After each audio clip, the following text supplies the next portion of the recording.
Hi guys, Lianne here with another episode of Seduce Me. So last time the game was over, but not really, and now we got a new villain to deal with, Diana, who is taking the boys away for no apparent reason. Maybe she wants to have sex with them, I don't know, but let's go on. But we're not gonna let her beat us. We decided that. Eventually the morning arrived and the sun screamed at me to get up. Surprisingly, I woke up before my alarm clock once again. You got alarms clocks, right? Because you set off your alarms. Which was nice. I stretched out. And quickly got dressed, getting ready for school. She expects me to say goodbye to the boys. I will say good morning and will see them when I come back. No way that I'm going to say goodbye. I scooped up my bag and headed downstairs to the dining room. Seeing the boys already eating a delicious selection of food. The smell made my stomach growl widely as the sight of food drew me to walk further into the room. Good morning, miss. Did you sleep well? Before I could lie, hiding the incident in the back of my mind, Damien furrowed his eyebrows and stopped eating. Damien, leave it alone. She's here. The boys looked at Damien in confusion while I cursed his ability silently in my mouth. Damien, what's up with you? Of course she's here. She kinda owns the house. Oh, Matthew! oh, you're so funny, man. Damien looked to me, wanting to me explain for him. However, the threats that Diana gave me last night warned me to keep my mouth shut. But he knows, you know, I don't, if I avoid it, he will say it, you know, so maybe that's a loophole, but I don't think it will change anything, so I'm just gonna say who. Damien pressed his lips together into a fine line. The other boys looked at me with raised eyebrows. A girl named Diana came by last night. Diana? Is she important? Did she try to hurt you? Oh, Sam, that's so cute. Thank you. She's a succubus. The single word made the boys stop and stare at me. I looked to each boy, unsure of what was going through their minds. Should I have avoided it? So, she's come to try and bring us back. She must really be desperate. Well, what should we do now? Nothing. She'll give up eventually. Will she? The boys continued to look at me, as if I knew the answer to that question. Damn it, Damien! She said that if I told you, she made my life a living hell. She can't possibly do that, right? She's not a devil. No, she isn't. However, she is a very powerful demon. Oh, that makes me feel so much better now, Thames. Thank you. She's a master of mind manipulation and has been trained in illusion. Unlike other demons who use strength to get power, she uses her charisma. She has the power to make armies bow to her and obey her every whim. That's why she's so obsessed with us. That's why she's so obsessed with you? Because she can do that? I don't get it. What? What do you mean? Well, she sorta has family ties to us. She was promised to marry one of us in exchange for more power. Competition! We are her competition because she wants to, like I said, have sex with one of the boys. Well, marry them, but... She's just some whacked up hussy who doesn't know how to close her legs. She's not a real threat. Oh, you say that like a gentleman, Sam. Oh, really? I feel insulted. Oh no, she's here. The boys and I looked around the room, wondering where the voice came from. I felt cold sweat run down my back of my neck in fear, remembering what kind of power she had. At last, we saw Diana by the entrance of the kitchen, juggling a single red apple in her hand as she leaned against the archway. The boys quickly surrounded me, glaring at the intruder. Oh, that's so cute. So, you took up a human name as well. Beautiful name, isn't it? Well, for a human name anyway. What the hell do you want? To bring you back, of course. However, you weren't supposed to know that I was coming. I completely forgot about that little mind-reading ability. My mistake. Diana pushed off from the archway and walked towards us, making the boys step closer to me in a protective circle. Diana laughed. My. What has the world come to? A group of demons protecting a human girl? I'll tell you right now, she's not that pretty. And from what I can tell, she's still a virgin. Well, that's none of your damn business, woman. My face grew red in complete anger and embarrassment. How dare she? I'm not gonna say anything. I'm not gonna say, oh hell no. No, I'm just gonna leave it. Fuck her, man. Diana chuckled and smirked at me, knowing that I wanted to hit her, but I had to control myself. Such control you have, human. You know your place very well. I didn't control the growl that escaped my throat, however. Well, will you all change your minds? I assure you, it's for the greater good. I expected the boys to say no. What I heard was complete silence. None of the boys replied to Diana, which made me both nervous and fearful as to why. Diana leaned her head back a bit, surprised for a different reason. No. Well, I see. Not saying anything isn't a no, it isn't a yes, woman. Was silence truly them saying no to her? I looked around at the boys and saw the disobedience in their eyes, giving me my answer. Okay, so if they said no, yes! I felt my heart flutter, especially when my eyes landed on James. He kept close to me, glaring daggers into Diana. I could feel that he was completely adamant in his choice to stay. I don't know what, but it made me incredibly happy to know he wanted to stay. Diana sighed and pressed a finger into her temple, rubbing it gently.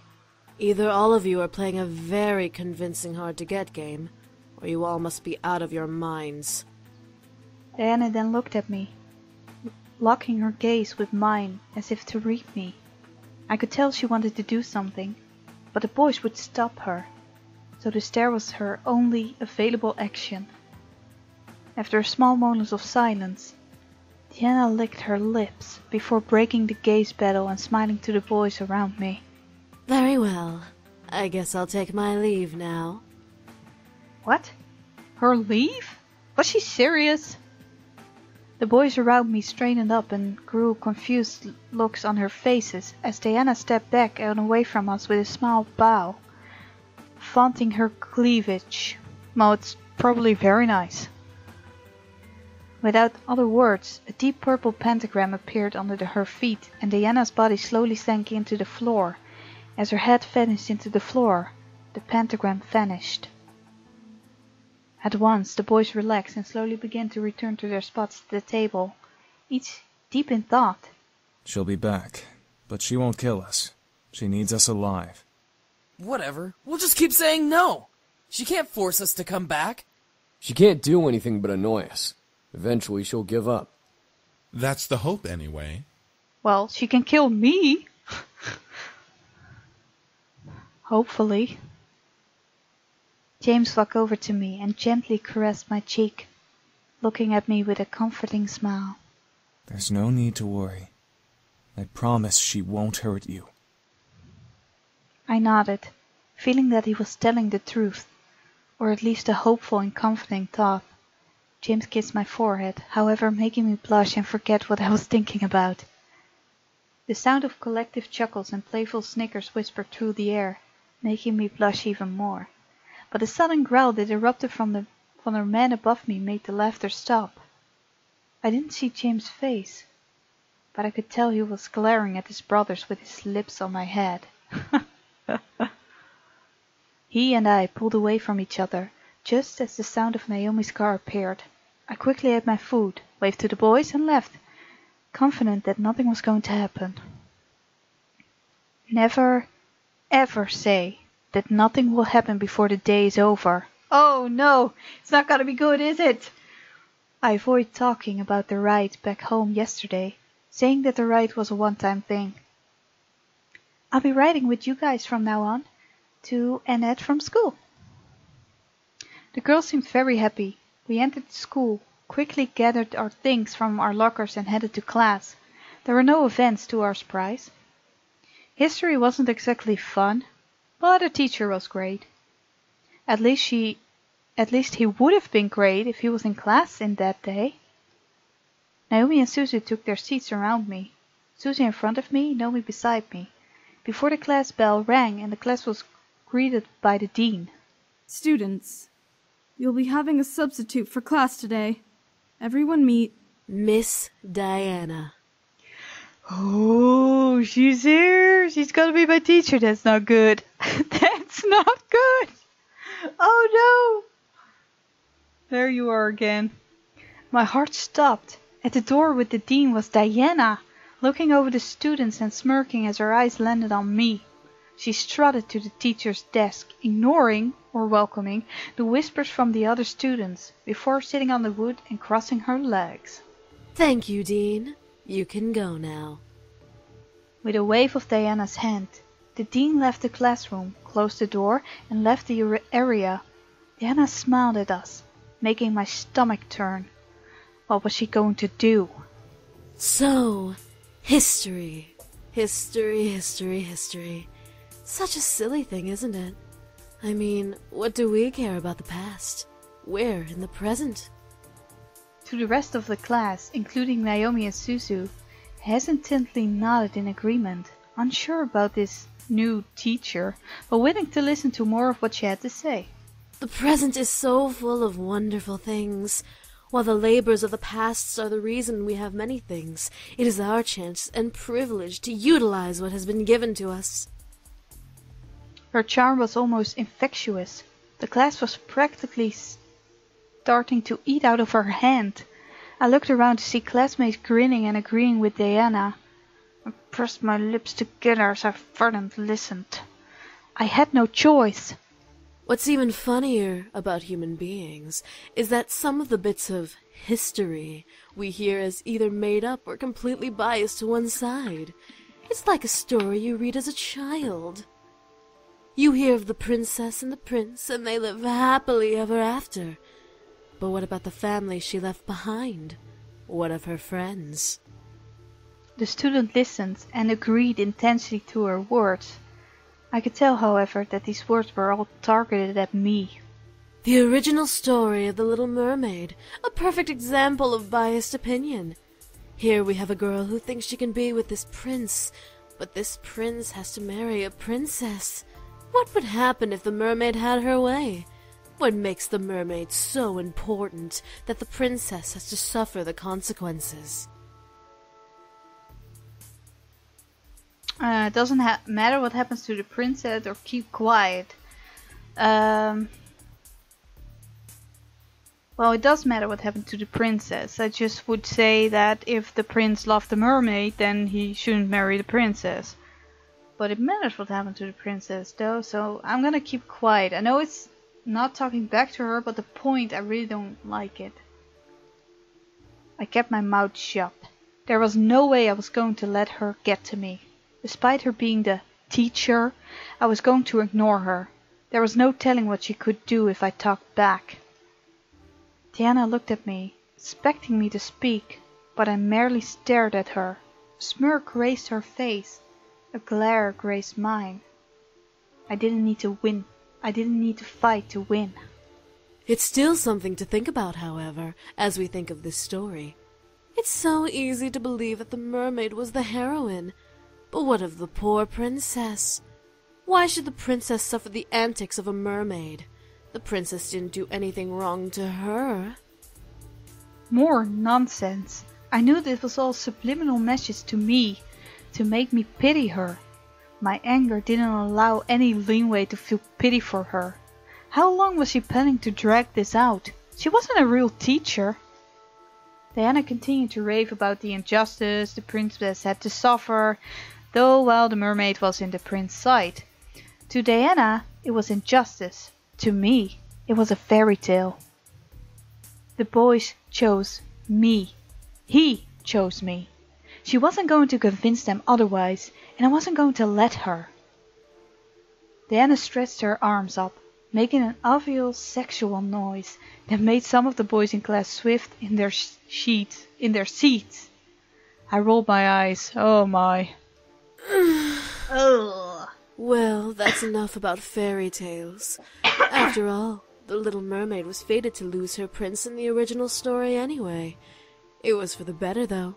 The kingdoms, I'm sure, flourished, and the prince and princess lived happily ever after. Well, that's true. In the original, the mermaid doesn't get the prince. The prince marries the princess, and the mermaid is going to be foam. Something like that. But that doesn't happen today, woman. Because the boys already met me.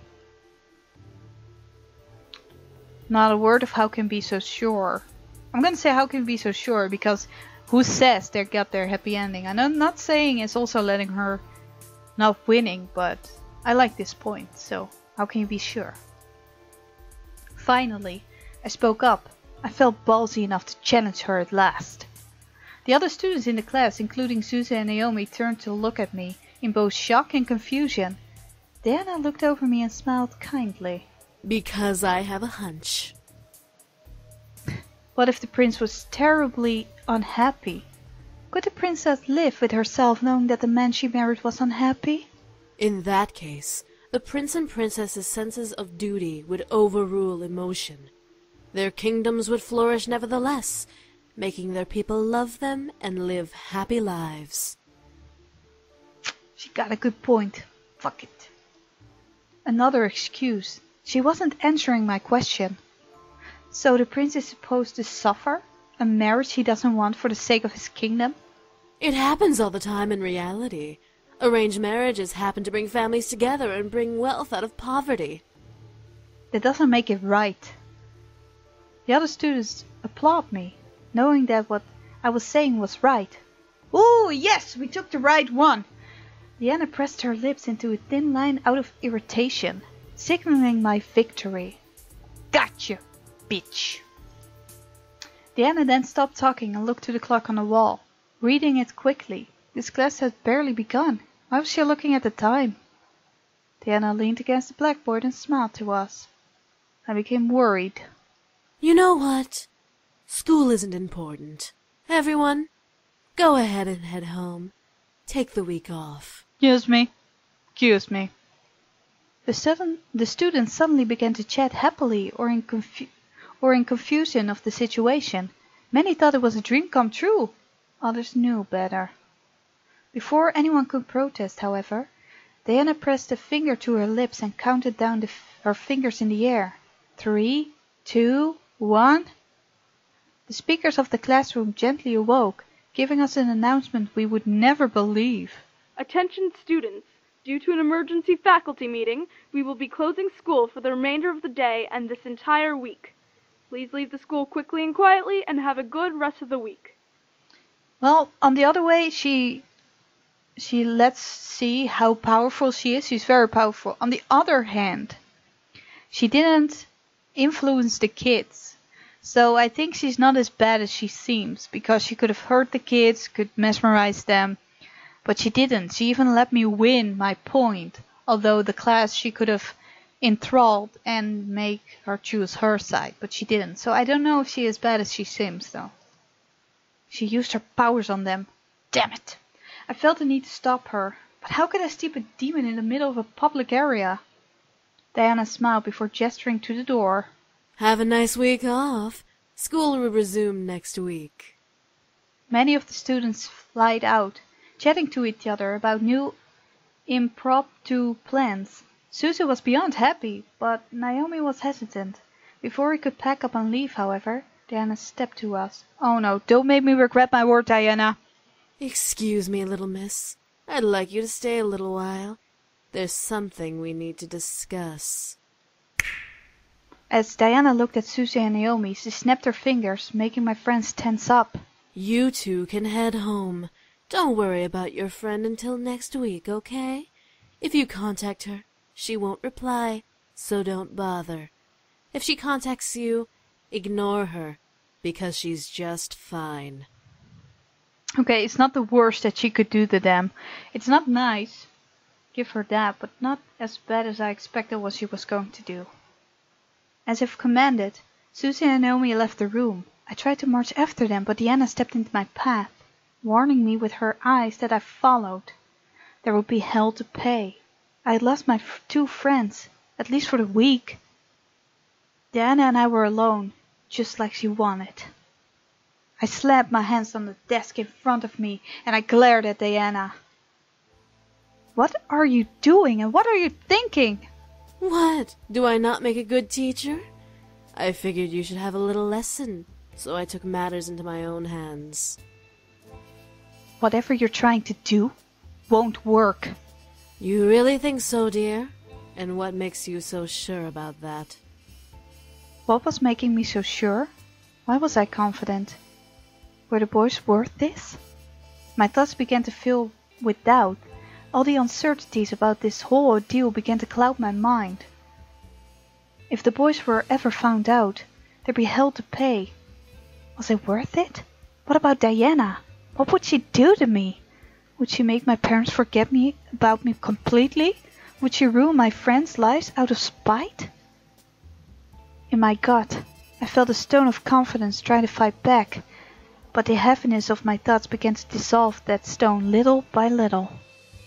What was going on with me? I looked up at Diana once again to see her gaze boring into my eyes. She was using her powers on me.